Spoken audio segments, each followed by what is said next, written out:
provide, basically a checkbox as to whether they have a conflict of interest. Now, the reporting for possible conflicts of interest really are going to be a little bit more escalated. I don't think this is going to be something that takes a great deal of time for a faculty member to fill out, unless they do a lot of outside consulting work. But there may be some sensitive questions on here that faculty, storm into your office and demand reasons why this is on here, okay? And I'll speak to those, I guess, specifically on this page right here.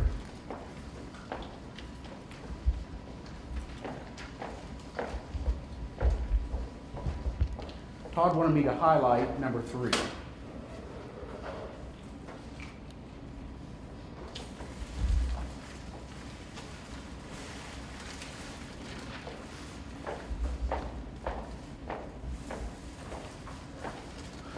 But why don't we just go through these individual. Number 1, of course, is consulting. Do you or any member of your immediate family have any consulting arrangements with any outside entity, including but not limited to another university, governed by Kansas Board of Regents, or other agency in the state of Kansas? Okay, pretty simple, straightforward question. If you have consulting obligations, you need to report those at that point. And I think this is probably a general enough question that you may not be under contract right at this moment, but if you've had contracts in the past year and expect to have more contracts in the current year, then you probably would have an obligation to disclose that, even though you may not have something that is going on right now. Number 2, significant financial or managerial interest. Do you or a member of your immediate family have any significant financial or managerial interest in any outside entity? For purposes of this declaration, significant financial or managerial interest includes all holdings greater than 5,000 or 5% ownership in any entity. Okay? Chris, do I understand right? That basically if somebody has over 5,000 in TIA craft or AIG or any of the retirement funds, that would be included? That was not my understanding. I thought that those would be excluded since they're they're Board of Regents arrangements. You could err on the safe side and say, yes, you have those. That would be just fine. But I thought that retirement was somewhat excluded from this, since there's a lot of disclosure on that anyway. I will ask Todd, because we'll want to get an answer on that. Number 3 is probably the one that will cause the most consternation by faculty. Are you or any member of your immediate family, household, or associate entities employed by any outside entity? Okay, if your spouse works, this would essentially be where you need to answer yes, and then essentially write down where your spouse works. Okay, which that's not been reported in the past. It has been on the SSI, but for faculty it has not been. Yeah, absolutely accurate. Okay. Then 3B, the employment identified in paragraph 3A would it appear to an independent, reasonable observer to create a conflict of interest? Okay. And this is really kind of the more important question. For example, if you're, Brett, does your wife still work in the school district? Okay. Does that, for a reasonable, independent observer, does that appear to be a conflict of interest? No, it certainly does not. But if somebody is, facilitating contracts, sole source contracts that they receive through the university, that probably could be perceived as a conflict of interest. Okay, so I think you have to be careful. If you've got a sale, if your spouse has a sales arrangement where he or she sells directly to the institution, then you want to be cautious on this. Of course, you can contact Todd, and he can express whether he feels like it's a conflict of interest. You may be better off serving on the side of conservative and actually saying if it's close to the edge, probably ought to mark it on the edge. Probably ought to mark it as a conflict of interest. Okay. And then back page, declarations, pretty simple declarations. Print your name, signature. Okay. A reasonable, this is probably a little bit drafty at this point. I think it's probably a solid draft at this point. There may be a few more adjustments to this, but this will be what goes out in faculty contracts. attendance. Okay? All faculty will need to report this. Okay? There's not an optional, there's no option with this. That will need to be reported. Okay? Chris? Yeah. Would it be possible to work into this some kind of notice pointing people to the workflow tool on most notes? Had a very senior faculty member last week tell me that all the years he'd been here, he never knew that existed. And I'm sure it's been bothering Workflow? What's that? Workflow? No, the Conflict of interest. Oh, okay. uh, Outside consulting, basically. I don't know whether they plan to do that with this, Mark, or not. It would be nice if it was automated, but You know, what I mean is just in this, send people to that. yes, If you have a consulting activity to declare. yes. Take the following step to report it. And I'm not sure where that's on this document. I think it's in the policy statement. I don't know whether the policy will be distributed to faculty. There's intimation about that. In fact, they have to declare that they've reviewed the policy, and that policy is going to be online, but I don't think they'll actually get a copy of the policy. Okay. One of the major questions out of cabinet was, what role do department chairs play in essentially tracking this data? And I think that it's still a little bit up in the air. But the way that I guess it has essentially been explained, if you as a department chair know that consulting is going on, you really have an obligation to ask that faculty member to report their consulting, okay, through that workflow. Okay. Rob, basically, Yeah. that's what we heard. And you're right that it is not a concrete answer. There remains some interpretation. Some interpretation, but to err on the side of caution, you would want to ask that faculty member to complete, essentially an outside consulting arrangement. If a person is getting an additional contract, for example, through the Management Development Center, I don't necessarily think that would fall under this. Okay, that's already, contracted through our internal system. There's full disclosure about that already. But I'll give you an example. One of the things that I do is I'm an AQUIP reviewer. Rich, you've been an AQUIP reviewer in the past as well. Doesn't create a conflict of interest, it actually helps me do my job, but I'll have to report that. I have to report that I do AQUIP reviewing for Higher Learning Commission. Okay? That's just, part of what we'll have to do at this point in time. If you do work for outside accreditors, you have to, you'll have to notify. You'll have to have one of those forms done. I'm sorry? If it's voluntary, they're not receiving pay? You probably still have to report it. Okay. Yeah, if there's, again, the issue is conflict of interest. Oh, yeah. Yeah. Oh, time conflict, yes. Good point. Other questions? I know part of something that's in the works right now is how do chairs know what faculty report as it relates to this, okay? And I think that they are developing procedure right now basically to get chairs this form for each of their faculty members. Okay. Now I have no idea when you'll receive those, whether it'll be before the semester starts. I don't know how that's going to work out, but I think that that's probably in the works to help you better understand what other commitments your faculty have. Okay. Paul, do you understand anything different? No, although I think it's not entirely clear yet. I mean, just what you're saying there. Don't know what the procedure will be for actually collecting the data and making it available. Yeah. But I think the other thing that we might want to mention is adjuncts. Go ahead, Paul. This is something that really can't be mentioned with that camera on over there. So, I don't know how they take grad students or graduate students. Student employees may be student labor. Well, That's why I wondered if there's a camera. We will have to get you an answer to two things. And then this is gonna be in with their contract. Just like the form is right now. Because they have to complete something right now. and the contract may have some line on it that says something like the contract becomes valid only when Yes. has been submitted. They were, President was talking about that last week, but I don't know what that language is. I don't know either. They're really gonna do that. Okay, then on just this form or also Form B? Because if it's on Form B, and we have to sign off on it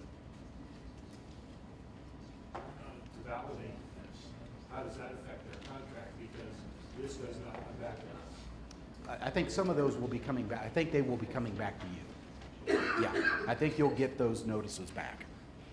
And we don't come back to the provost office then? Yes, yeah, that's how they'd have to come back to you. Uh-huh. Good questions. This was something that was just kind of thrown at us last Wednesday, so we're, and in fact, there's been a committee that's been meeting of Todd and Eileen, and I think somebody out of Larry Getty's office, maybe Bev, as to how to implement this. So it's really pretty fresh. You know, and there's a large number of questions about it, which is really why it's before you. Mhm. Give me an example of what a particularly egregious conflict of interest might be. Well, I think maybe the example of somebody that is working in sales and has a sole source contract with the university that would be a conflict of interest. Yeah. My wife works at the hospital. I don't consider that necessarily that's not a conflict of interest. Could be, she works with Mercy States. There'd be no additional, there's no financial incentive. Yeah, she gets paid nothing extra for that. Yeah, They have to fill out B even if they answer yes to any one of these three questions, right? okay, Whether it's conflict or, I mean, yes, if whether they answer really yes. think. You know, like I might do some consulting with the autism group, but it's very minimal. And I Mhm. wouldn't think that would be a conflict of interest, but I would still have to fill out. Disclose. You'd have to disclose. Yeah. You know, Sorry, Mo- you don't have to. Describe it in my consent.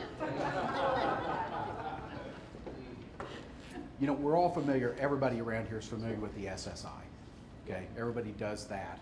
So these things look very similar to that, you know, but faculty have not had to do SSI unless they're in charge of a budget, you know, some sort of budget unit, then they would have to. So what you're gonna get is you're gonna get a lot of questions from potentially new faculty, potentially faculty that have been around here a long time. What do we have to disclose this now for? Well, it's Board of Regents policy. Other questions? What about updates? Like, let's say I. Annual update. Just so something comes up in the middle of the year, I just update it next year.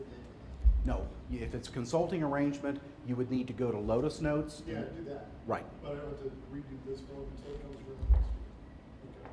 Yeah, if it's, like I said, if it's a consulting arrangement or a time conflict, as Stephen indicated, you'd have to note it there. Yeah. You know, I think the major headache for department chairs is going to be, quote unquote, the policing of this. You know, if you've got faculty members who are doing external consulting, you're aware of it. You know, according to Todd, you do have an obligation to ask them to complete that form. Okay. So, But I thought you said it's gonna be tied to their contract. right. So I'm a little nervous here that now I have a legal obligation to require a faculty member to do something the institution's already required them to do before they issue a contract. Okay. So why is that suddenly my liability when the university shouldn't have issued them a contract in the first place if they hadn't filled it out? Okay. This would be a mid-year contract, contracting arrangement, Shayla. If you know a faculty member, we'll pick on Chap because he likes to be picked on. Chap has a big consulting gig with, a campaign. He's working on somebody's campaign, which is, you know, a huge problem anyway. But he does that in November. He would not have filled that out on there. He would need to go to Lotus Notes and fill out the That's contract. not there. Right. That's suddenly the chair's responsibility. I'm worried about the liability this creates for chairs. I think every chair, Because we may not have any idea, they may not have told us. I know. So is there gonna be an implication that we should have known that? No, I think there's just- Law often doesn't just do no. Right. It often does known or should have known, and exactly what is that gonna mean?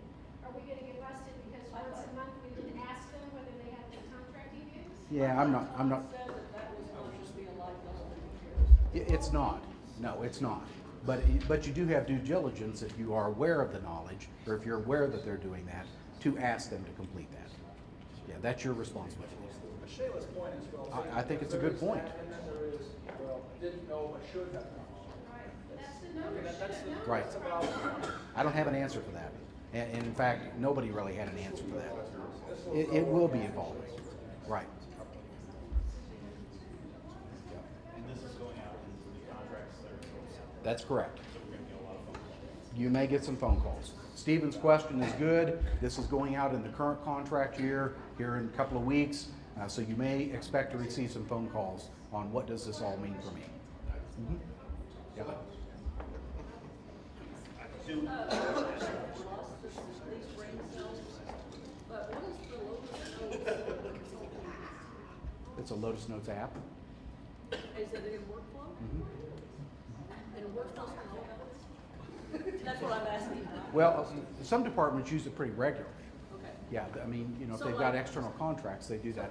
Would they have like, okay, Britain does lots of lots of consulting as, Right. whatever for ASHA, ASHA. right. But that's, I mean, his service, like, yes, I know that he does that. Right. He doesn't get paid for it, for at least the site visits that he goes on as part of that group. Should he have been filling that out all along? Probably so. It's a Yeah, see, conflict I- of time. Yeah, so we just give him the time because. There's it's no, important. but there's no retroactive here Yeah. either, okay? This is really from this point forward. Yeah, but that would be, so that would be something I need to find out about or tell the new chair and Mhm. let her do. One of the gray areas was advanced by one of our senior chairs this morning, talking over coffee. Lee Powers was all uptight about, okay. Someone, an unnamed source, was all uptight about, well, I do art, and sometimes I sell my pieces. And I said, well, do you have a company?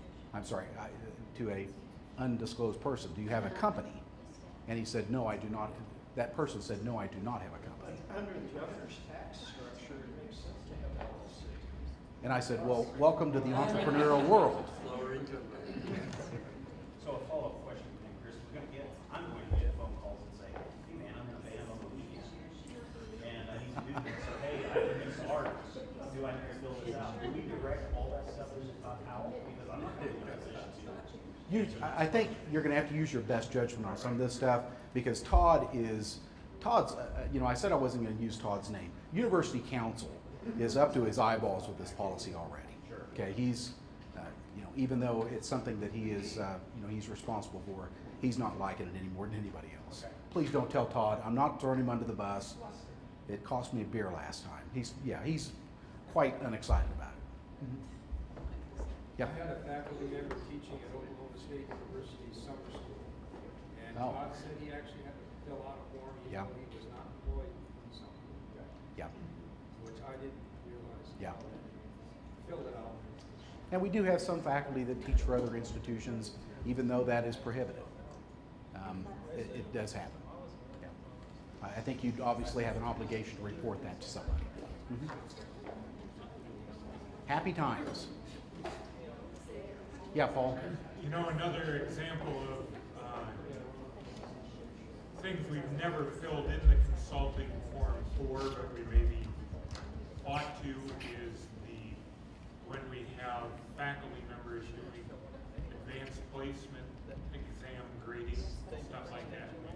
We've sometimes had people go and do that for a week in the summer or something like that. I suppose we probably have to have forms for that too. You know, and it's not a difficult form to fill out. Yeah. You know, it's simple enough, as most of those workflow forms are. Obviously, if it's a summer contract and not taking time away from their, 9-month contract, it's no big deal. But they have to report it.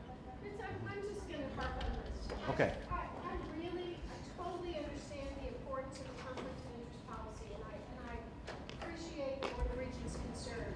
I am deeply concerned about any policy that states anywhere that it is a chair's responsibility if they know, or potentially that's gonna get interpreted as should have known, because this is about money, and when money gets involved, people can go to jail. I think this is very frightening for chairs to have any policy statement that that says we are somehow responsible for making sure they fill out a form, that's their responsibility. It is their responsibility to fill it out. And it is the institution's responsibility, but where did suddenly the chair become, I'm very alarmed about that. I really want to register my protest about that liability issue for chairs. I Okay. really do. I will share that. We were just commenting that Yep. the other thing, maybe an unintended consequence that may come out of this is that, again, driving activities even more underground that maybe people would have Sure. been open about. Here's your example Sure. of chat, you know? That he does, well, I mean, he does this consulting on the campaigns and stuff like that. And maybe even now, you don't hide it, but it's not there. You don't have to report it. You don't Maybe advertise she it. knows, maybe she doesn't. If all of a sudden, another part of this becomes not only that Shayla knows he's doing it, but maybe the chair, now that they know, maybe telling them, no, I don't approve you going up and doing this. Right. So it deliberate, you're gonna make a point of not telling, going and doing it, and then they find out, well, you did find out, why didn't you know? What? Chris, If the chair is using this information to suddenly tell people that, no, I don't approve it, you can't do it, it'll just drive it further underground. Yeah. is this form set in stone? I don't know. I don't know. Because I wonder if on that back page, if it just sort of ended after the above named individual. In other words, get rid of the procedures implemented and managed on our part, and it simply, we said, we reviewed the conflict of interest and no time for it, period. That's all we do is review it with it. We don't manage it, we don't, I mean, I Okay. kind of understand that. If you take out that establish procedures and manage, then all we're doing is signing off on the form that, okay, we know they're doing this.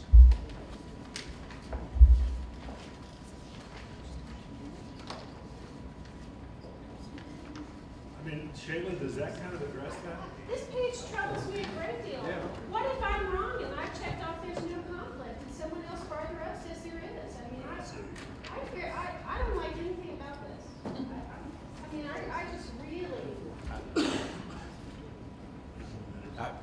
Yeah. I think it's important, but I just don't see how chairs are the authority on whether that is or isn't a conflict.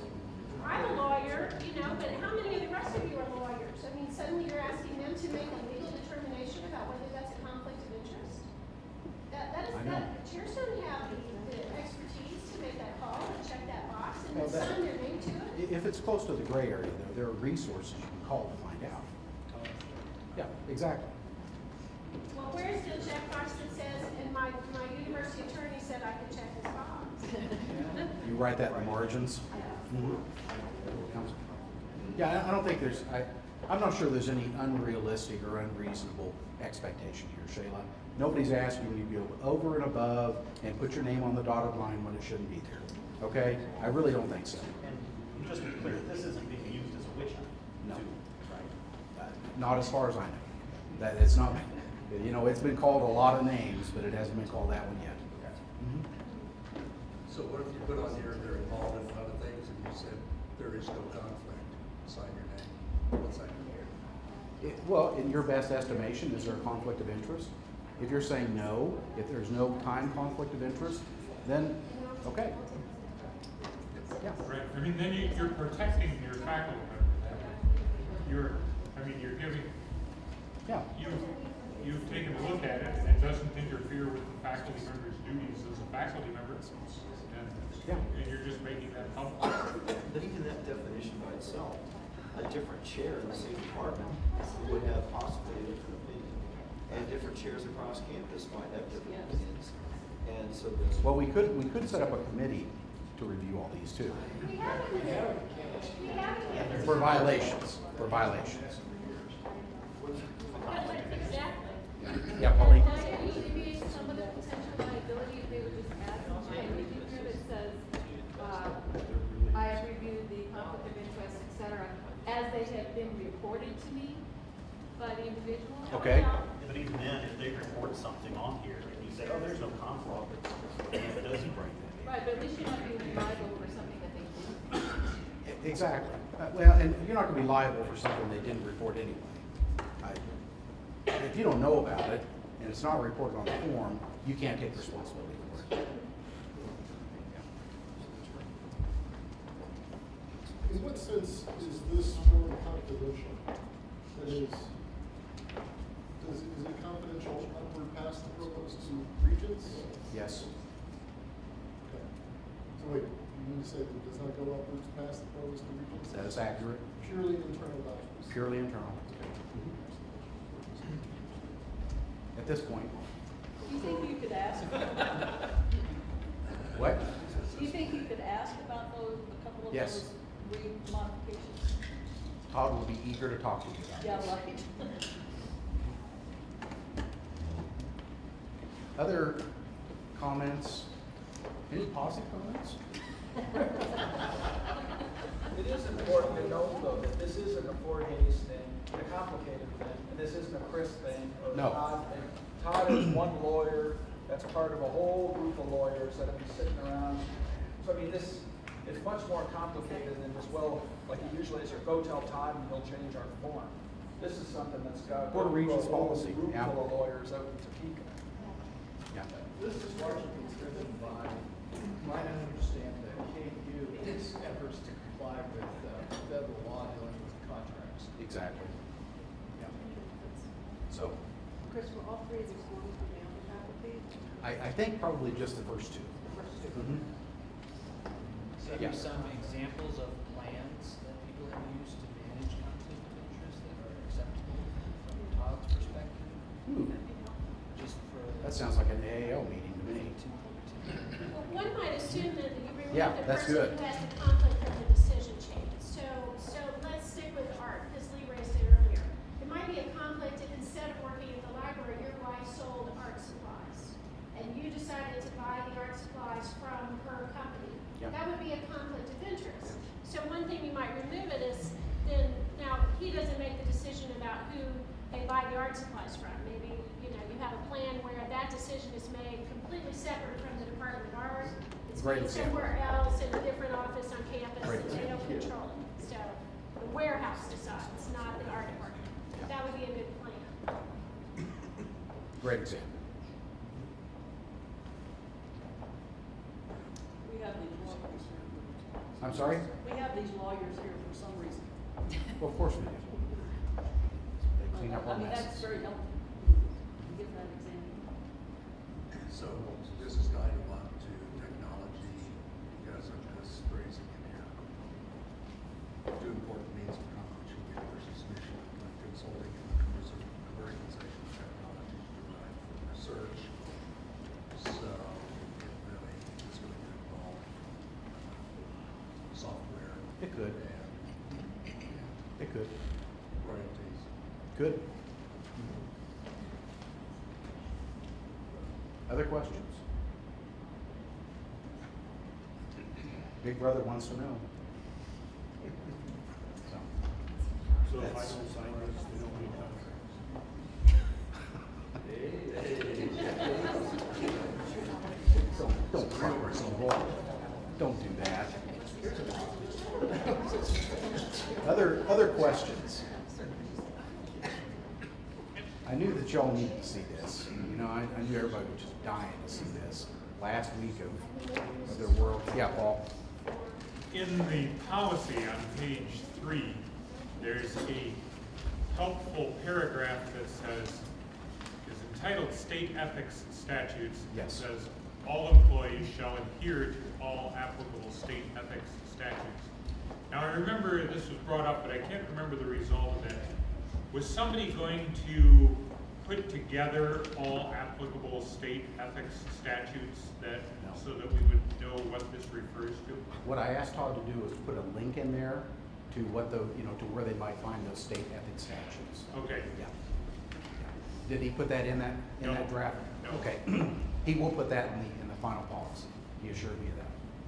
Okay. Because there's a lot of things in those state ethics statutes that, most of them are pretty obvious, but there's some things in there like holding public office that you would have to have caution. So, Yeah. Because I think we really should consider activating that conflict of interest committee in a way to be of use, because I call Todd almost every year and just ask him about my own form. I'm not sure there's been a year that I've been chair, but I haven't called and said, what about this? What about this? Now we're gonna multiply the SSI? that. Yes. Mhm. Now we're gonna multiply that by how many times? How can it possibly deal with all that? So maybe this committee needs to be thoughtfully reconsidered in terms of its composition. Maybe it Okay. should be given some serious training on these policies, and then be available It's a to good recommendation. respond to chairs as they call in. As a resource, because right. I don't know how Todd's gonna handle all this. I don't know either. He's not excited about it. Yeah. Other questions? I think that's a good suggestion. That committee could do something worthwhile with